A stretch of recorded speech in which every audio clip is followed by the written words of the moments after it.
and ye receive not our witness. I have told you earthly things, and ye believe not. How shall ye believe if I tell you of the heavenly things? And no man hath ascended up to heaven, but that he came down from heaven, even as the Son of Man which is in heaven. And as Moses lifted up the serpent in the wilderness, even so must the Son of Man be lifted up. And whosoever believeth in Him shall not perish, but have eternal life. For God so loved the world that He gave His only begotten Son. And whosoever believeth in Him shall not perish, but have everlasting life. For God sent not His Son into the world to condemn the world, but that the world through Him might be saved. He that believeth on Him is not condemned, but he that believeth not is condemned already, because he hath not believed in the name of the only begotten Son of God. And this is condemnation, that light is come into the world, and men love darkness rather than light, because their deeds were evil. For everyone that doeth evil hateth the light, neither cometh to the light, lest the deed should be reproved. But he that doth truth cometh to the light, that his deeds may be manifest, and that they wrath in God.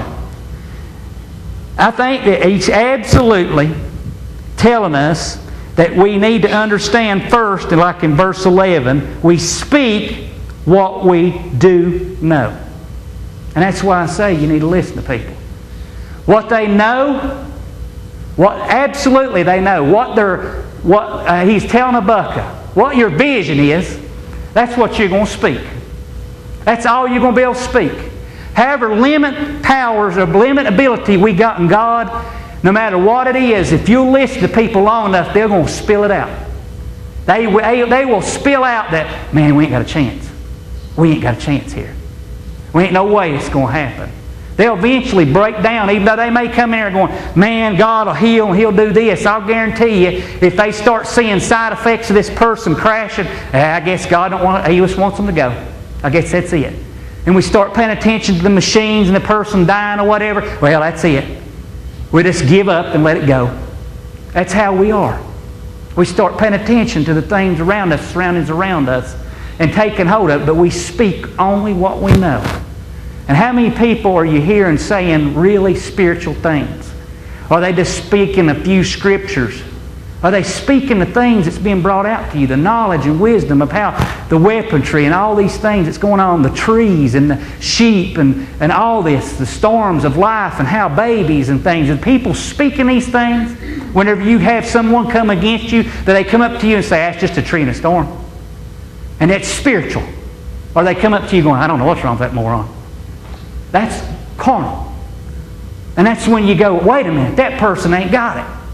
They're a baby. Give me some in here that's proved herself. Any one of y'all spiritual in here? Tell me what happened.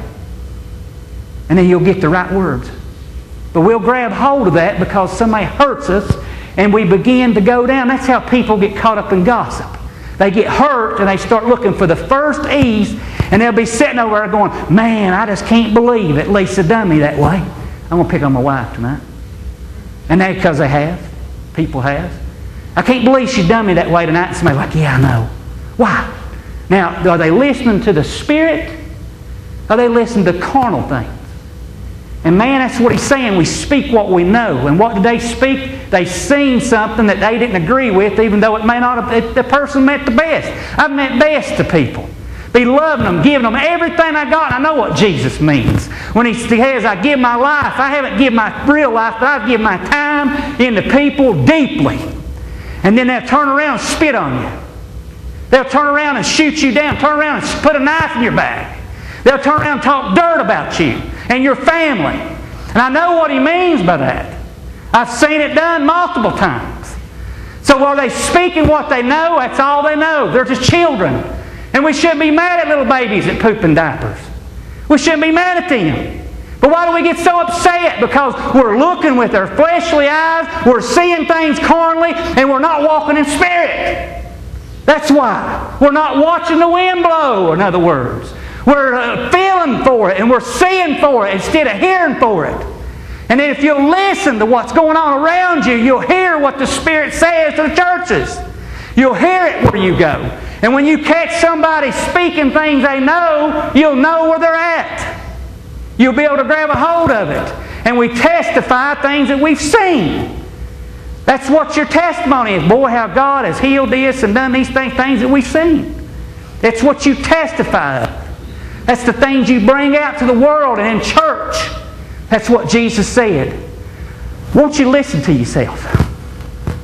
Have you ever stopped to do that? Me and my cousin's been running parallel, but kind of different. He's got some situations going on in his life that are different than mine, but they're kind of the same. And me and him, I've been trying to tell him for 3 or 4 days, but he's been a little bit upset about a few things. Finally today, he finally sat down and talked to me about them. And I got a breakthrough point with him. And I hope it holds. That I've been trying to explain to him, he's speaking to you. When he speaks to me, Thomas, he speaks to you about things. And you're paying attention to the situations around you and letting it push you to and fro when all you need to do is listen to what the Spirit says to the churches. That's all you need to listen to. And he's letting it push him around like a rag doll, getting beat to death from side to side over these situations. And he was telling me about it, and I said, listen to the things that the Lord's telling me and put it to your life, because if we're paralleling, you're going through the same thing. But what are we hearing? What are we knowing? What do you really know? And somebody may say, I don't know nothing. No, you do. But what are you speaking? Whatever you're speaking is what you know. If it's non-spiritual things, then you need some more knowledge. He said, my people are in captivity because they lack knowledge. You're getting in captivity because you lack knowledge. That's what the Word says. My people perish because they have no vision. And what do you see today in churches? People captive, people dying. That's what I see. People without life. What is without life? Dead. Dead. When there is no life, there's dead.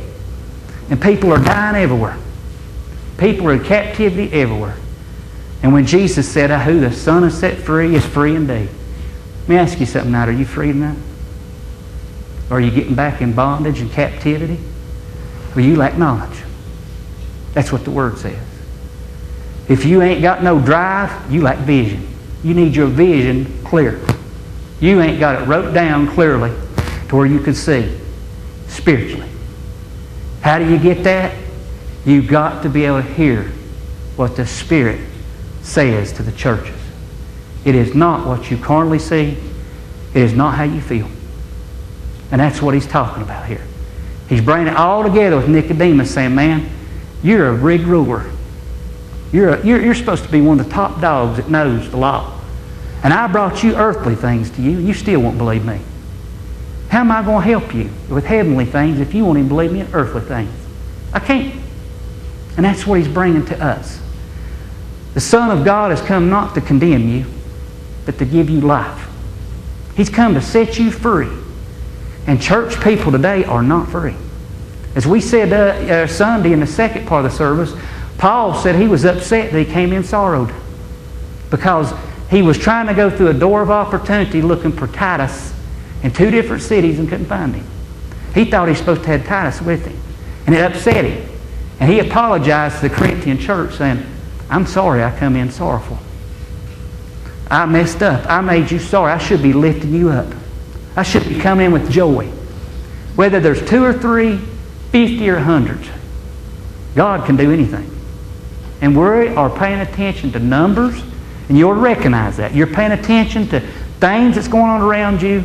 We've got a set protocol that we think church people should be. When the people that Jeremy is bringing in here don't meet that protocol. I'm telling you. But that's the kind of people that's going to change this world. I'm telling you right now. It's not going to be people with a 3-piece suit and a Bible. Them are the disciple type people. That's where you're going to find them at. Out here in the highways and byways. And we're going to have to be able to hear what the Spirit says before we can find them. They're going to be that little David that's back there in that sheep field, and we're going to see the first handsome person that walks up saying, that's got to be one. And we're going to mess up like Samuel would have done if God hadn't said, no, that's not the one. And then he finally kept looking until he found the one. We ain't going to be able to find many are called, but few are chosen. We got to find them few. We got to find where they're